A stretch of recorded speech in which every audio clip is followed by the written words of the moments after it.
The new chair of the Association of Police and Crime Commissioners, Emily Spurrell, took over from Donna Jones in September 2024. Shortly after she was elected, we sat down with her to talk about her aims to enhance community safety and improve victim support, with a particular focus on violence against women and girls. Emily Spurrell, thank you for joining us. Now, you have just taken up the position of chair at the Association of Police and Crime Commissioners. So, you're going to shake things up. What are your plans?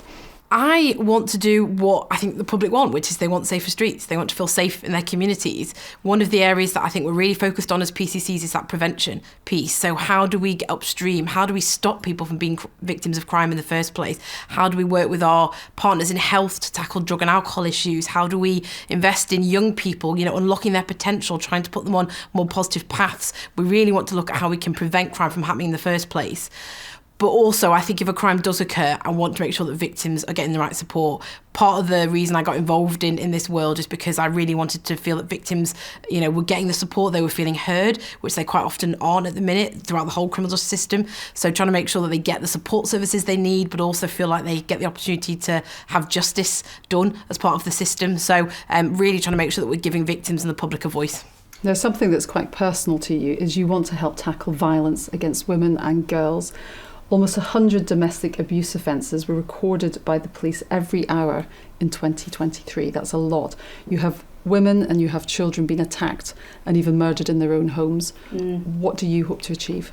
Well, as you say, this is an epidemic. It's a term I've used a number of times, and I think we have to really acknowledge the scale of what we're seeing. This is something that we all have to be doing very seriously. The police are an important part of that. They have to get better at going after those offenders. They have to get better at when offenders are breaking their orders, that they're intervening, that they're making those arrests, so that women and girls have confidence to come forward and report things to the police.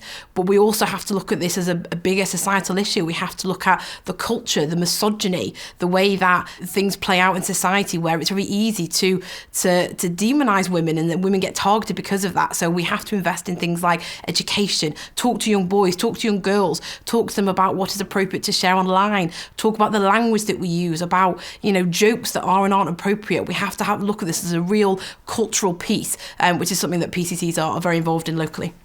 And people have to trust the police. Now, there was research recently from the Economic and Social Research Council, and it found 60% of people don't trust the police. That's a lot.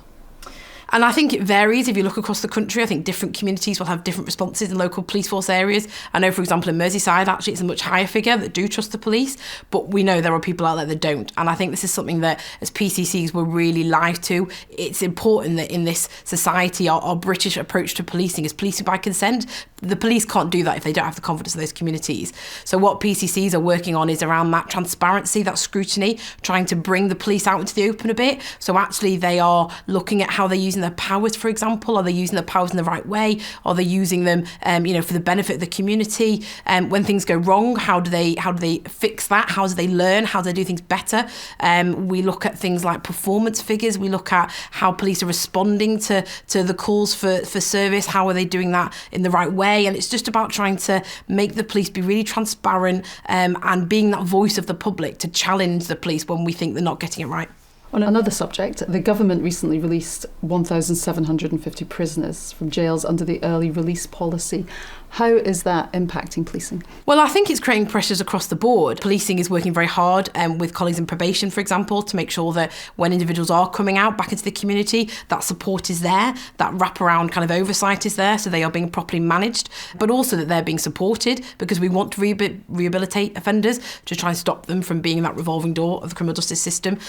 So lots of PCCs are investing in rehabilitation programmes to look at how we can get them onto behaviour change programmes, or investing in their rehabilitation around their drugs or alcohol usage, anything that can try and help them move into a better path. The best solution is obviously prevention. Is that possible? I absolutely think it is. And I think this is why we can't just look at the policing on their own. We have to look at a cross-department approach. I really welcome the noise we're hearing from ministers, the new government, who are working across departments, because it's not just the Home Office. We've got to work with health. We've got to work with education. We've got to look at the whole system. And I think if you then prevent people ever getting caught into the criminal system, that will have a massive impact. So you've got a lot of work to do, an awful lot of work to do. Do you feel confident about the future?